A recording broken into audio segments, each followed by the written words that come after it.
प्राचार्य महोदय और अंजुमन बलवान सर को कहूँगा कि वो आज के हमारे मुख्य अतिथि, मुख्य वक्ता को ये पौधा भेंट करके उनका स्वागत करें। ये हमारी एक नई परंपरा है कि हम गुलदस्ता पुष्पगुच्छ की बजाय हम ये पौधा भेंट करते हैं, ताकि ये यादगार भी रहे। ये हिंदी दिवस का पौधा है और इसे सींच करके सर इसे बड़ा करेंगे। Shri Krishna Kumar, associate professor in Hindi, government college Palwal, near Kurukshetra. कि 14 दिन से हम ये हिंदी सप्ताह मना रहे हैं, ठीक है। तो इसके लिए हम आप सबका और स्पेशली हमारे जो चीफ गेस्ट हैं आज के, उनका हम हार्दिक अभिनंदन और स्वागत करते हैं कि उन्होंने अपने शेड्यूल में से टाइम निकाला ताकि हमारे बच्चों को भी वो एड्रेस कर सके, उन्हें कुछ बता सकें। हालांकि हिंदी भाषा जो है, जैसा कि गांधी जी ने भी कहा था कि ये हमारी मातृभाषा है और ये मन की भाषा है, लेकिन हिंदी हमारा गौरव है, सम्मान है, हमारा मान है। ये ठीक है कि इसे रोज़गार से जोड़ना बहुत ज़रूरी है। कि गाते गाते लोग चिल्लाने लगे हैं, ये कैसे कैसे मंजर आने लगे हैं। और इस तालाब का पानी बदल दो यारो, इस तालाब का पानी बदल दो यारो, कमल के फूल भी मुरझाने लगे हैं। ये कमल के फूल कौन से हैं? ये आपकी इच्छाएं, आपकी आकांक्षाएं, आपके आगे बढ़ने की चाह, आपका रोजगार, आपकी जन कल्याणकारी योजनाएं, आपका कैरियर। और वो तालाब कौन सा है? उसमें है उस तालाब के पानी में क्या है? सांप्रदायिकता, अंधधार्मिकता, अतार्किकता, अवैज्ञानिकता, जो निरंतर हिंदी समाज को डबो रही है।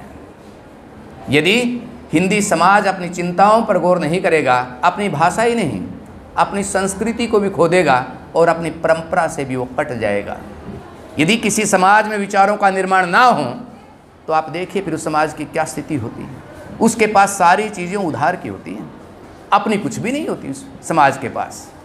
और एक बार श्रीकांत वर्मा हिंदी के बड़े प्रसिद्ध कवि हैं और कविता लिखी उन्होंने, कौशल में विचारों की कमी है। यदि आपके समाज में विचारों की कमी है तो आपका समाज टिक नहीं सकता। टिकने का अभिप्राय क्या है? दुनियादारी की जो हवाएं चल रही हैं उस हवाओं में आप स्थापित नहीं हो सकते। आप नदी के टापू की तरह बह जाएंगे, रेत बन जाएंगे।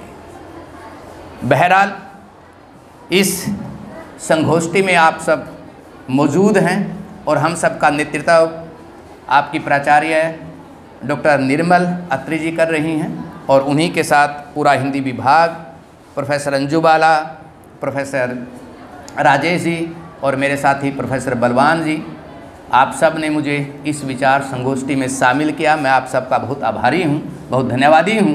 तो दोस्तों, जब तक हम अपने समाज की और अपने भाषा की बात नहीं करेंगे तब तक स्थितियाँ कैसे नहीं बदलती।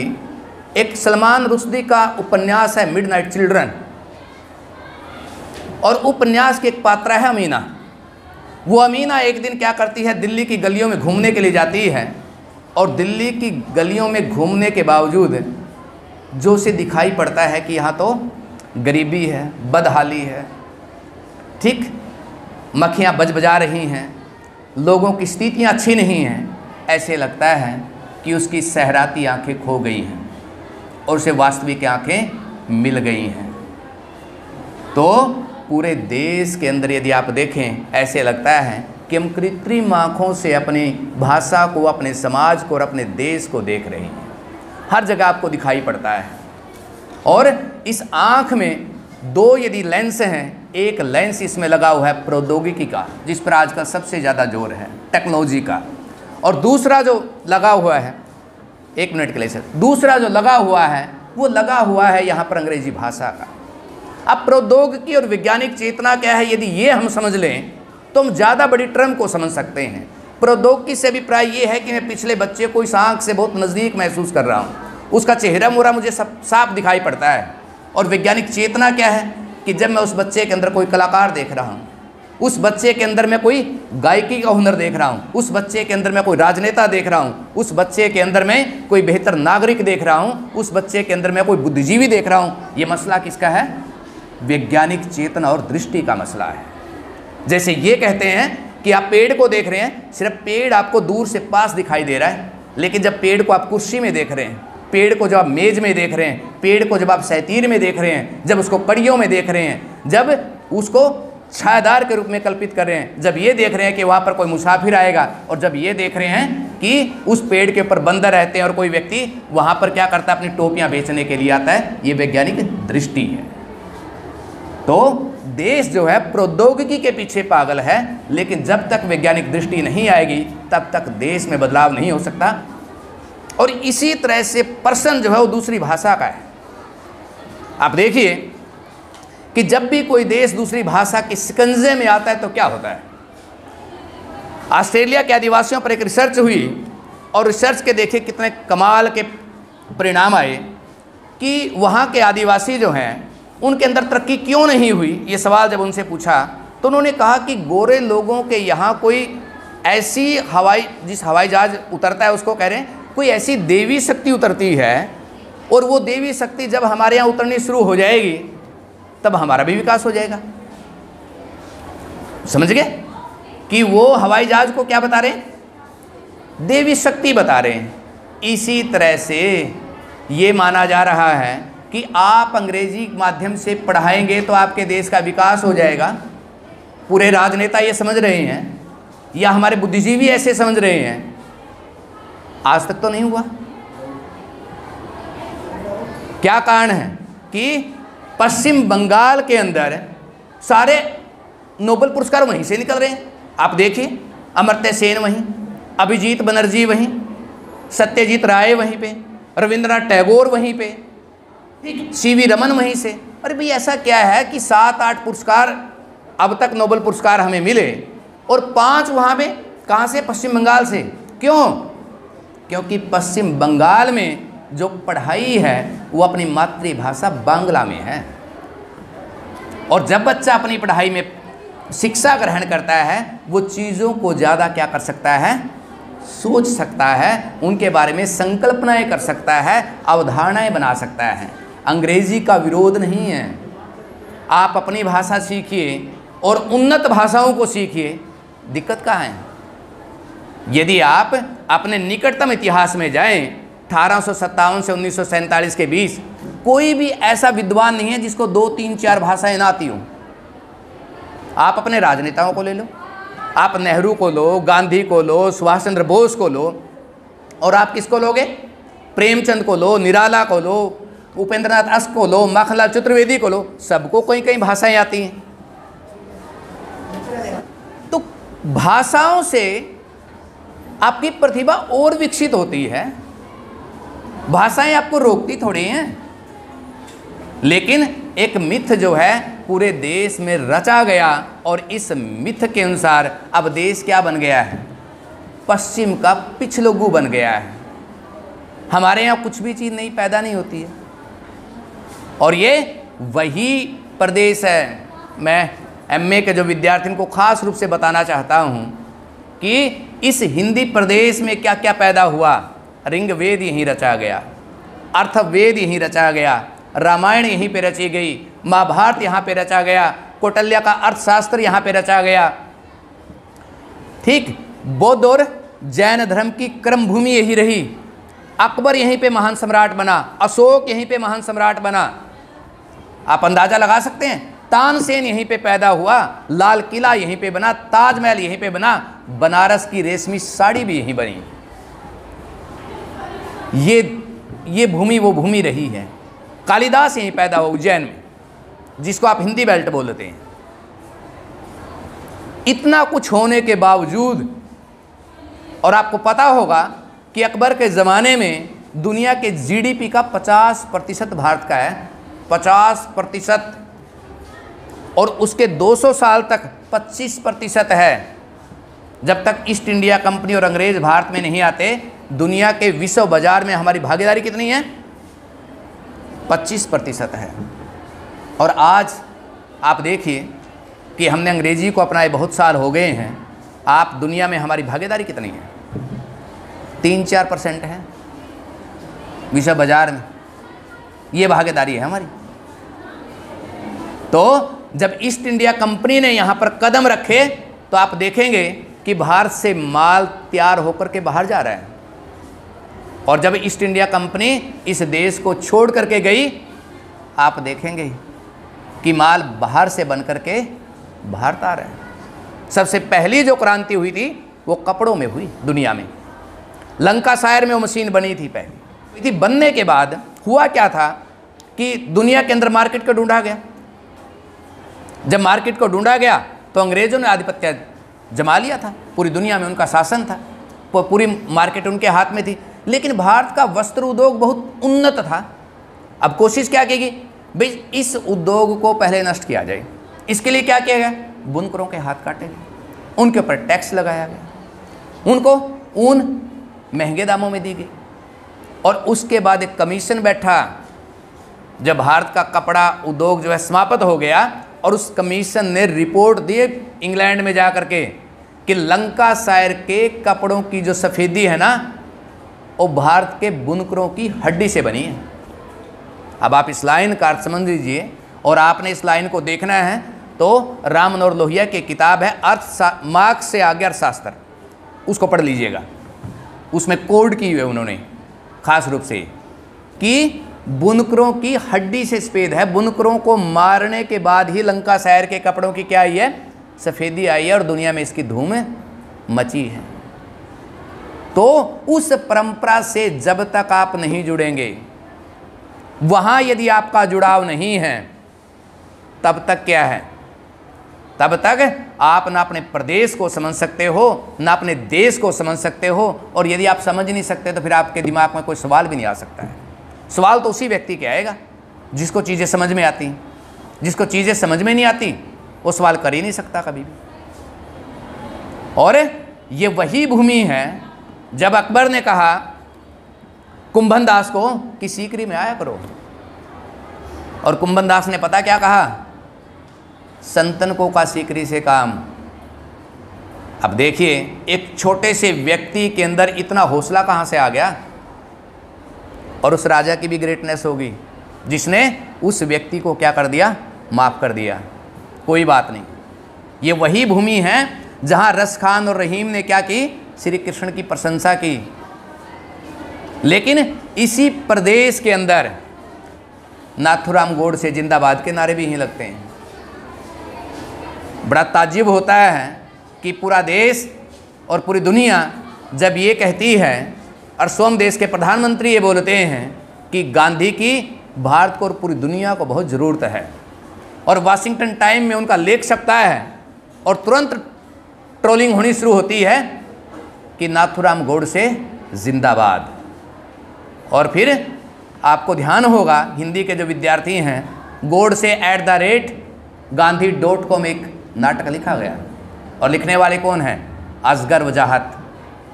आप देखिए कि इस देश की सांझी संस्कृति कहाँ कहाँ है। और उस नाटक भी बड़ा कमाल का नाटक है। होता क्या है, उस नाटक में कल्पना क्या की गई कि गोडसे ने गोली मार दी महात्मा गांधी को, लेकिन महात्मा गांधी बच गए, मरे नहीं। और जब वो मरे नहीं हैं, कुछ दिन इलाज होने के बावजूद जब वो बाहर आते हैं, उनको पता चलता है कि कांग्रेस ने मेरा तो कार्यक्रम लागू किया नहीं, जो मेरा कार्यक्रम था, ठीक है ना, जो कल्पना मैंने देश की थी, वो क्या करते हैं, अनशन करना शुरू कर देते हैं, जो गांधी जी का सबसे बड़ा हथियार है। और कांग्रेस गवर्नमेंट क्या होती है, उनसे नाराज़ हो जाती है, और उनको उठा करके क्या करते हैं, वो कहते हैं कि आपको तो बापूजी जेल में डालना पड़ेगा, आप ऐसे तो मानने वाले हो नहीं। वो बोले नहीं ठीक है, जेल में डाल दीजिए, लेकिन उसी जेल में डालिए जिसमें गोडसे रहते हैं। अब गोडसे की जेल में महात्मा गांधी आ गए हैं। अब गोडसे की जेल में जब महात्मा गांधी आ गए हैं, तो गोडसे आगे आगे और महात्मा गांधी इसके पीछे पीछे। ठीक, एक दिन बीत गया, 2 दिन बीत गया, अब कितने दिन जेल तो छोटी सी है, अब उसमें तो बच तो सकते नहीं आप किसी से। अब उनके टकराहट होती है, उनके जो सवाल होते हैं, देखिए कितने महत्वपूर्ण सवाल हैं। उसे पूछते हैं गोडसे से, तुम किससे प्यार करते हो? उसने कहा कि मैं अपने देश से प्यार करता हूँ। गोडसे ने कहा, महात्मा गांधी का मैं भी अपने देश से प्यार करता हूँ। उन्होंने कहा कि तुम्हारी प्रसिद्ध पुस्तक कौन सी है? वो कहते गीता है। वो कहते मेरी भी प्रसिद्ध पुस्तक गीता है। आपका धर्म कौन सा है? गोडसे कहते मेरा हिंदू धर्म है। और महात्मा गांधी मेरा भी धर्म हिंदू धर्म है। लेकिन आप देखेंगे कि एक हिंदू धर्म क्या करता है? क्षमा करने की बात करता है, और एक हिंदू धर्म क्या करता है? मारने की बात करता है। तो धर्म में तो दोनों चीज़ें हैं, आपने कौन सी चीज़ वहाँ से लेनी है, ये किस पर आश्रित है? आपकी दृष्टि पर आश्रित है कि आपकी सोच किस प्रकार की है, कि आप कट्टरता में विश्वास करते हैं या फिर सामूहिकता में विश्वास करते हैं। तो ये वो हिंदी प्रदेश है, जिस हिंदी प्रदेश में आप रहते हैं वही हिंदी प्रदेश जहाँ 1857 की बगावत यहाँ पे हुई, स्वतंत्रता आंदोलन यहाँ पे लड़ा गया। और किसके नेतृत्व में लड़ा गया? बहादुर शाह जफर के नेतृत्व में। और क्या कहा? कितने बड़े शायर थे वो, कि गाजियों में बू रहेगी जब तलक ईमान की, गाजियों में बू रहेगी जब तलक ईमान की, और तख्ते लंदन तक चलेगी तेग हिंदुस्तान की।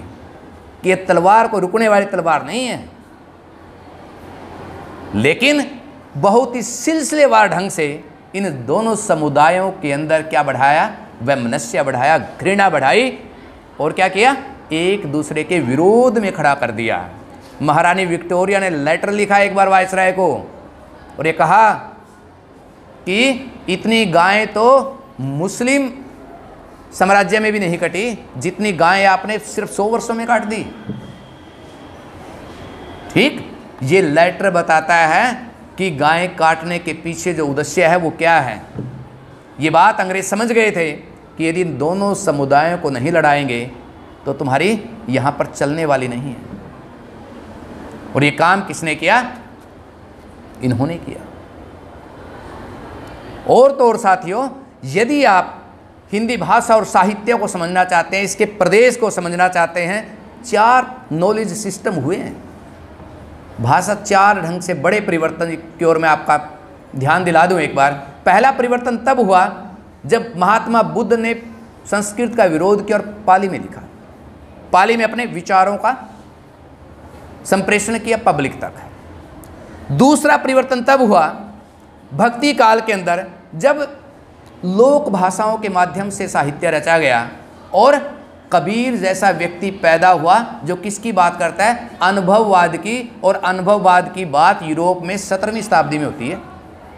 तू कहता कागज़ की लेखी, मैं कहता आंखन की देखी, ये अनुभववाद है। ये कोई छोटी लाइन नहीं है, ठीक है ना। और ऐसा नहीं था कबीर, एक पूरा का पूरा शिष्टमंडल राजा से मिलता है कि इस व्यक्ति ने तो हमारा जीना आराम कर दिया है। और शिष्टमंडल में कौन है? हिंदू भी और मुसलमान भी। तो दूसरा जो परिवर्तन कहाँ होता है? लोक भाषाओं में जब साहित्य रचना शुरू होता है, जहाँ पे मीरा पैदा होती है, तुलसी पैदा होता है, कबीर पैदा होता है, ठीक, जयसी पैदा होते हैं, रसखान पैदा होते हैं।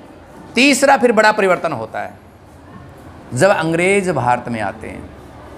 1857 में भारत हिंदू पैदा होते हैं और साम्राज्यवाद के खिलाफ लड़ते हैं, जहाँ से विचार निकल करके आता है, निज भाषा उन्नति है सब उन्नति को मूल। जो ये लाइन है, ये तीसरा बड़ा परिवर्तन है। और चौथा जो परिवर्तन कब होता है? जब भारत वैश्वीकरण की नीतियों को मान लेता है, जब से पूरी दुनिया में प्रौद्योगिकी का जो डंका है वो बजा हुआ है, जिसको मैंने बहुत पहले आपके सामने बताया कि प्रौद्योगिकी और वैज्ञानिक चेतना अलग अलग चीज़ें हैं। कोई भी देश वैज्ञानिक चेतना से आगे बढ़ता है, प्रौद्योगिकी तो बहुत सीमित है, वो तो एक आयामी है, वो तो विज्ञान का केवल उपयोग है, और वैज्ञानिक दृष्टि उससे ज़्यादा बड़ी चीज़ है, उसका बड़ा फलक है। ये 4 परिवर्तन है।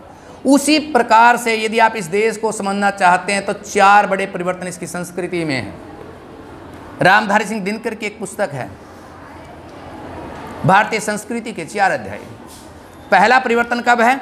जब आर्य और अनार्य आपस में मिलते हैं, और ये सिद्ध हो चुका है कि अनार्यों के जो देवता हैं वो शिव हैं, जिसको आदिवासियों का देवता भी कहा जाता है। और शिव का आप देखिए बनाव श्रृंगार किस प्रकार का है, आप अंदाजा लगाएंगे कि शिव के गले में तो सर्प है, और बहुत कम वस्त्र उसने पहने हुए हैं और भभूत उसने लगाई हुई है और गले में क्या है, रुंड मुंड की माला है। बाकी सारे भगवानों में तो आप देखिए कितने सुसज्जित वस्त्र उन्होंने पहने हुए, ठीक है। शिव में तो ऐसा नहीं है। और शिव कितने पॉपुलर हैं, हर हर गांव में आपको मिल जाएंगे, आपको शिवालय मिल जाएंगे। ये आर्य अनार्य का जो पहला मेल हुआ। दूसरा दूसरी जो बड़ी घटना घटती है इस देश में, जब महात्मा बुद्ध और जैन जिन्होंने उपनिषद, तीसरा परिवर्तन तब होता है जब मुगल भारत में आते हैं, और चौथा परिवर्तन तब होता है जब अंग्रेज के साथ भारत मिलते हैं। ये 4 छाप हैं इस देश को यदि आपने समझना है तो, और ख़ास करके हिंदी प्रदेश को आपने यदि समझना है तो यदि हम इनको नहीं समझ पाएंगे, और आजकल जिस तरह की पुरातन पंथी और जिस प्रकार की अंध धार्मिकता इस प्रदेश में चल रही है, उसकी हवा जिस तरह से चल रही है, ये सबसे बड़ा खतरा किस पर है, उन नौजवानों पर है। राजेश जोशी ने बहुत पहले कविता लिखी थी कि बच्चे काम पे जा रहे हैं, बच्चे काम पे जा रहे हैं। कहाँ जाना चाहिए था, स्कूल में जाना चाहिए था, लेकिन जा कहाँ रहे हैं, काम पे जा रहे हैं। और नौजवान कहाँ जा रहे हैं, धर्म में जा रहे हैं, अंध धार्मिकता में जा रहे हैं। और जो और बड़े हैं, जो बड़े बूढ़े हैं, वो कहाँ जा रहे हैं, वो निष्क्रिय हो गए हैं। और जब कोई जाति निष्क्रिय हो जाती है फिर वो सुंदरता को नहीं रच सकती। सुंदरता तो कुछ और चीज़ है। सुंदरता को सुंदर कपड़े नहीं है। सुंदरता क्या है कि सुंदर जीवन क्रियाशील होता है, और कोई भी जाति जब सुंदरता का निर्माण करती है ना, तभी वो इतिहास में अपनी उपस्थिति दर्ज करा सकती है। वंदे मातरम तो आपको रोटी खाने के लिए नहीं देता। दोपहर को रोटी आपकी भूख है, लेकिन वंदे मातरम तो आपको खाने के लिए नहीं देता। लेकिन आप वंदे मातरम के लिए भूखा रह सकते हो, रह सकते हो ना। ये जो सुंदरता है वो तात्कालिक ज़रूरतों से परे की चीज़ है, और कोई भी जाति क्या करती है, अपनी सुंदरता का निर्माण इस ढंग से करती है। और उस निर्माण में जो सबसे बड़ा योगदान होता है वो किसका होता है, आपके साहित्य का होता है, आपकी अपनी भाषा का होता है। और कोई भी देश यदि अपनी भाषा की लड़ाई हार जाए, फिर वो देश शारीरिक रूप से तो बेशक आज़ाद हो जाए, मानसिक रूप से क्या रहता है, गुलाम रहता है। और भाषा का संबंध हमारे जीवन से पता किस प्रकार का है, जैसे जलवायु का होता है ना। क्या आप अपनी जलवायु को किसी जलवायु के साथ बदल सकते हो, नहीं बदल सकते। और वही जलवायु किस में होती है, हमारे शरीर में होती है, हमारी त्वचा में होती है, हमारी शब्दावली में होती है। यदि जलवायु नहीं बदल सकती, स्वभाव नहीं बदल सकते, भाषा नहीं बदल सकती।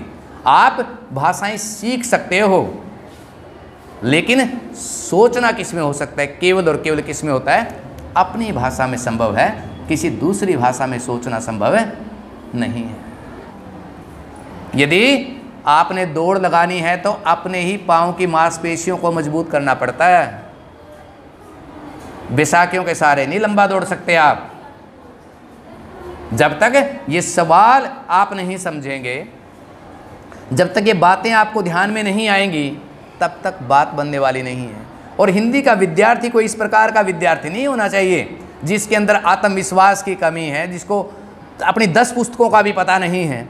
हिंदी के विद्यार्थी को पता है उसकी परंपरा क्या है। आचार्य शुक्ल का नाम आपने सुना होगा। 17 साल का था जब तो उन्हें इमेजिनेशन का अनुवाद कर दिया था। तो यही नहीं, रिचर्डसन को पढ़ते होंगे आप उदात्तवाद के सिद्धांत में। रिचर्डसन एक बार बनारस में आए ना, और जब उनका लेक्चर था उसमें अंग्रेजी से ज़्यादा हिंदी के विद्यार्थी थे। रिचर्डसन ने पूछा भी ऐसी क्या बात है, अंग्रेजी के क्यों नहीं है, हिंदी के क्यों हैं? क्योंकि रिचर्डसन का अनुवाद पहले ही आचार्य शुक्ल हिंदी में करके अपने विद्यार्थियों को समझा चुके थे। आपकी उस परंपरा के व्यक्ति हो आप, उससे आपका जुड़ाव। हजारी प्रसाद द्विवेदी रविंद्रनाथ टैगोर के यहाँ रह के आए, और इंदिरा गांधी उनके पास रहती थी। आपको ताज्जुब होगा, देश की प्रधानमंत्री जो बनी बाद में, इतनी सशक्त महिला जिसको बोलते हैं, वो कहाँ रही, हजारी प्रसाद द्विवेदी के साथ। ठीक, नामवर सिंह, रामविलास शर्मा, और इन सबको अंग्रेजी आती थी और बहुत ही अच्छे ढंग से आती थी। प्रेमचंद ने अपने कई उपन्यासों की भूमि अंग्रेजी में लिखी, ठीक है ना। अज्ञे अंग्रेजी के प्रोफेसर थे, बच्चन अंग्रेजी के प्रोफेसर थे, भीषम साहनी अंग्रेजी के प्रोफेसर थे, लालटू तो IIT में पढ़ाते हैं, कविताएं लिखते हैं। एक व्यक्ति का नाम है लालटू, IIT हैदराबाद में, और वो कह रहे थे कि ये कोई डिमांड थोड़ी है कि मुझे मेरी भाषा में पढ़ाओ, ये तो सहज बात है, जैसे गर्मी लगती है ना पंखा चाहिए, इतनी ही बात है, तो इतनी बड़ी बात थोड़ी है ये। लेकिन वो कहते हैं कि जब देश का पतन होता है, उसी देश का पतन सबसे पहले होता है जो क्या करता है, अपनी भाषाओं को नकार देता है। और सियाराम शरण गुप्त ने तो बहुत पहले कह दिया था, जब प्लासी की लड़ाई हारे तब देश गुलाम नहीं हुआ था। देश तो गुलाम जब हुआ, जब हम कब हार गए, जब अपनी भाषा की लड़ाई को हार गए। और जो कोई कौम अपनी भाषा की लड़ाई को हार जाती है, फिर वो क्या करती है, जो विजेता उसको श्रेष्ठ मानना शुरू कर देती है। एक बार लियो तोल्स्ताय से भी किसी ने पूछा कि भाई इतना बड़ा देश और इतनी समृद्ध परंपरा, मसालों का देश ये रहा, काम शास्त्र यहाँ पे रचा गया, यहाँ पे शतरंज जैसा खेल का निर्माण हुआ, योग यहाँ पे हुआ, भाई ये कैसे अधीन हो गया। तो तोल्स्ताय ने कहा कि भारतीयों ने अंग्रेज़ों को अपने से श्रेष्ठ मान लिया। इस प्रकार हमने अंग्रेज़ों के खिलाफ पूरा का पूरा एक युद्ध लड़ा, लेकिन युद्ध लड़ने के बाद स्थितियां क्या बनी, हम उसी भाषा में चले आए। जब जब ये हिंदी पखवाड़ा होता है, लोगों को ऐसा लगता है जैसे अंग्रेजी का विरोध है। अंग्रेजी का कोई विरोध नहीं है, ये अपनी भाषा की मांग है, एक सहज मांग है। नहीं तो ये क्या है, सभी भारतवासियों के ऊपर एक अत्याचार है।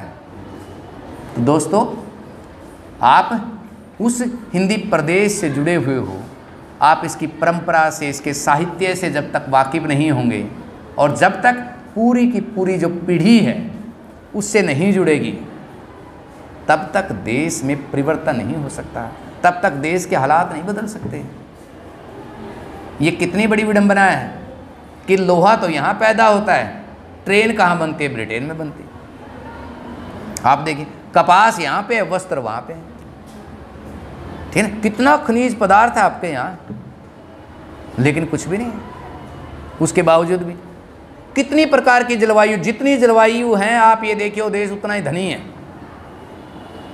क्यों? क्योंकि उतनी प्रकार की वनस्पति और फसलें वहाँ पे होंगी जितनी प्रकार की जलवायु होगी। जी, यदि एक प्रकार की जलवायु तो एक प्रकार की फसलें होंगी।